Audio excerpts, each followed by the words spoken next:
কালিন্দী পূর্ব পুরুষোত্তমপুর মিলন মেলা উপলক্ষে অন্ন মহোৎসব ও শুভ উদ্বোধন করলেন বিশিষ্ট সমাজসেবী দীপক সার। উপস্থিত ছিলেন সেখানে পূর্ব মেদিনীপুর জেলার রামনগর বিধানসভার পুরুষোত্তমপুর মিলন মেলা উপলক্ষে মিলন মেলা 2024 পরিচালনায় পূর্ব পুরুষোত্তমপুর গ্রামবাসী বৃন্দ উৎসব সংস্থার আয়োজনে 5 দিন ব্যাপী মিলন মেলার আয়োজন করা হয়েছিল।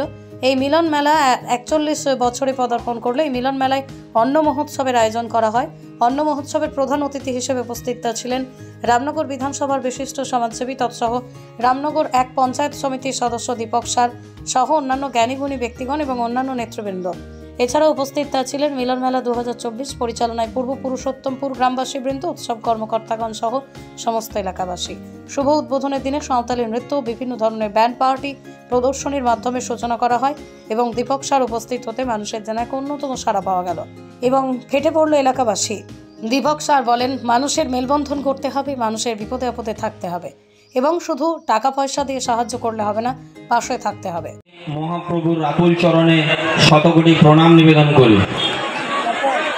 পূর্ব পুরুষোত্তমপুর গ্রামবাসী বৃন্দের উদ্যোগে পূর্ব পুরুষোত্তমপুর মিলন মেলা তৎসহ কালিকা মায়ের পূজা অর্চনা, শীতলা মায়ের পূজা অর্চনা তৎসহ 24 প্রহর হরিনাম সংকীর্তন ও অন্ন মহোৎসব 2024।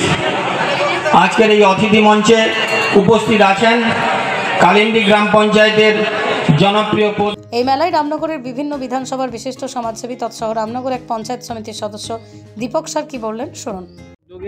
পূর্ব পুরুষোত্তমপুর মিলন মেলা 2024 আজকে এখানে শুভ দ্বারোদ্ঘাটন হলো অন্ন মহোৎসব এবং 24 প্রহর নাম সংকীর্তন সহ এলাকাবাসীর সহযোগিতাকে পাথেয় করে তারা গুটি গুটি পায়ে 51তম বর্ষে পদার্পণ করলো। তাই আমি এলাকাবাসীর কাছে আহ্বান জানাবো, জাতি ধর্ম বর্ণ নির্বিশেষে আপনারা সবাই সহযোগিতা করবেন, আশীর্বাদ করবেন এই সংস্থা যাতে আরও উত্তরোত্তর সুবৃদ্ধি পাক এবং এলাকাবাসীকে আনন্দ দেওয়ার জন্য অন্ন মহোৎসবকে কেন্দ্র করে বিভিন্ন ধরনের অনুষ্ঠানেরও আয়োজন রেখেছেন। যাত্রা অনুষ্ঠান একটি লোকশিক্ষা যেটা হারিয়ে যেতে বসেছে, যাত্রার মাধ্যমে আমরা অনেক কিছু জানতে পারি।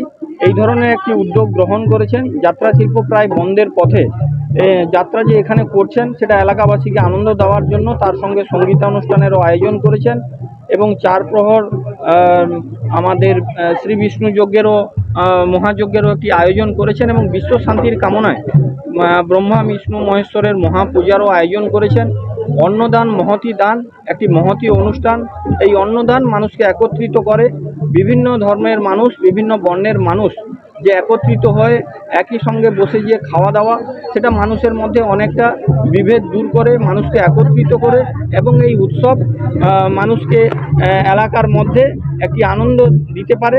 তাই আমি সবাইকে আহ্বান জানাবো, আপনারা এই সংস্থার পাশে থাকুন এবং সব রকমভাবে সহযোগিতা করুন। আমার পক্ষ থেকে সব রকম সহযোগিতা এবং আমি পাশে থাকার অঙ্গীকার করছি।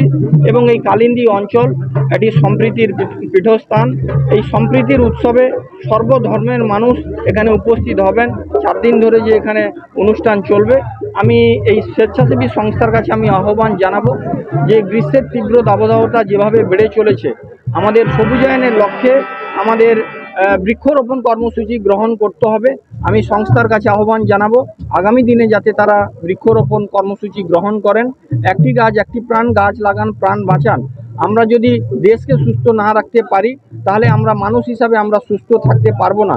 দেশ সুস্থ থাকলে মানুষ সুস্থ থাকবে, পরিবেশ সুস্থ থাকবে।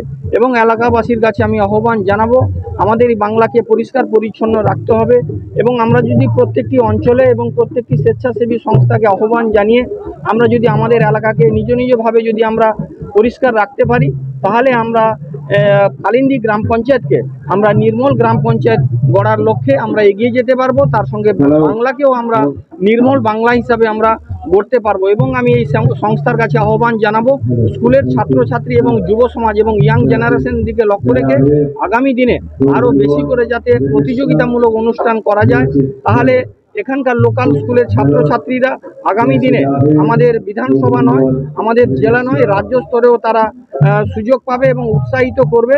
এবং পড়াশোনার পাশাপাশি একটি অঙ্গ হলো খেলাধুলা। তাই খেলাধুলার কথা মাথায় রেখে এই সংস্থা যদি আগামী দিনে ছোট টুর্নামেন্ট করেন তাহলে দেখবেন যুব সমাজ আরও এগিয়ে যাবে। খেলাধুলার মধ্য দিয়ে মানুষের শারীরিক বিকাশ ঘটে, মন ভালো থাকে এবং আগামী দিনেও ছেলেদের খেলাধুলার প্রয়োজন আছে, সেই কথা মাথায় রেখে তারা যাতে এই উদ্যোগ গ্রহণ করেন, এটাই আমার আশা। জয় বাংলা।